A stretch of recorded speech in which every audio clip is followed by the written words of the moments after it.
తర్వాత అర్జున 7వ అధ్యాయంలో మాట్లాడుతున్నాడు ఈ మాట. ఈ ఆత్మజ్ఞానం ఆత్మ సంయమ యోగం 6వ అధ్యాయం నడిచింది కదా.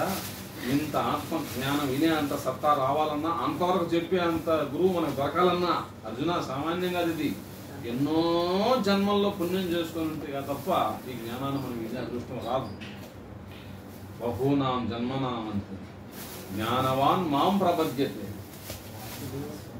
నేను చెప్పిన జ్ఞానం అర్థం కావాలంటే వాసుదేవ సర్వమితి, వాసుదేవుడు చెప్పినటువంటి జ్ఞానం ఏదైతే ఉందో అది సర్వము సంతోషాన్ని ఇస్తుంది, అన్ని వేళల్లో సంతోషాన్ని ఇస్తుంది అనేటటువంటి స్ఫురణ నీకు కలగాలంటే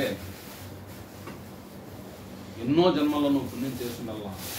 అటువంటి మహాత్ముడు లభించడం సుదుర్లభ. దుర్లభ అంటే దొరకడదని, సుదుర్లభ అంటే పూర్తి దొరకడం కష్టమే.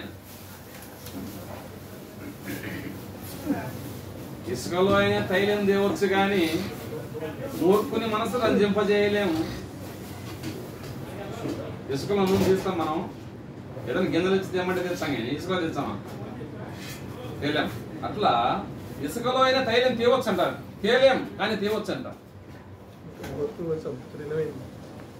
సామెతలు అంటుంటాయి, ఇసుకలో తైలం తేలేం కానీ తేవచ్చునేమో అని మూర్ఖుని మనసు రంజింపజేయలేదు.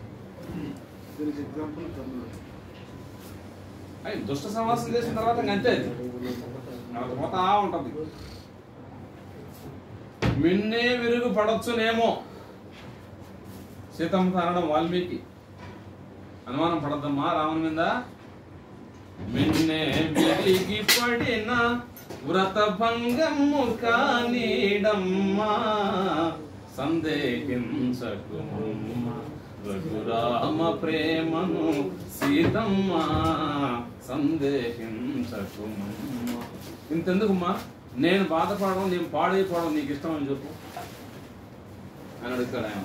అంటే ఇన్నాళ్ళు గర్భిణీ స్త్రీ ఎప్పుడు వచ్చింది వాల్మీకి మహర్షి ఆశ్రమానికి? ఎవరు? సీతమ్మ. అక్కడనే తన కూతురు చూసుకున్నాడు ఆయన. ఆ బిడ్డలను అక్కడే ప్రసవం చేయించి ఆ బిడ్డలు గర్భాలు అయ్యేంత వరకు, విద్యాబుద్ధులు వచ్చేంత వరకు ఆయన తయారు చేసినాడు. సీతమ్మ కండ్లారా చూసింది, ఎట్లా పెంచింది. ఇంత నేను పెంచాను కదమ్మా నిన్ను నీ బిడ్డలను, నేను బాధపడడం నీకు ఇష్టమా? అయ్యో నువ్వు బాధపడితే మేము పుట్టడం ఎందుకు, మేము బతకడం ఎందుకు ఈ భూమి పైన అని బాధపడిపోతాడు ఆయన. రఘుకులేశుడే ధర్మము వీడి మరో పామతో కూడిన నాడు నాదు జపము తపము నా కావ్యం వృధాయ గుణమ్మా. ఇంతకన్నా ప్రమాణం ఏంది వాళ్ళు? నేను రామాయణ రాశానమ్మా. ఆయన జీవితాంతం ఆజన్మాంతం నిన్ను తప్ప వేరే వాళ్ళ కళ్ళలో కూడా ఊహించడం రాశాను నేను. ఒకవేళ ఊహిస్తే నాకు కావ్యమే వృధా అయిపోతుంది. అయిపోయినా నాలాంటి వాని కావ్యం వృధా కావాలని చెప్పుమ్మా అంటే మహర్షి అంత మాట అన్నమాట. నువ్వు బాధ కూడా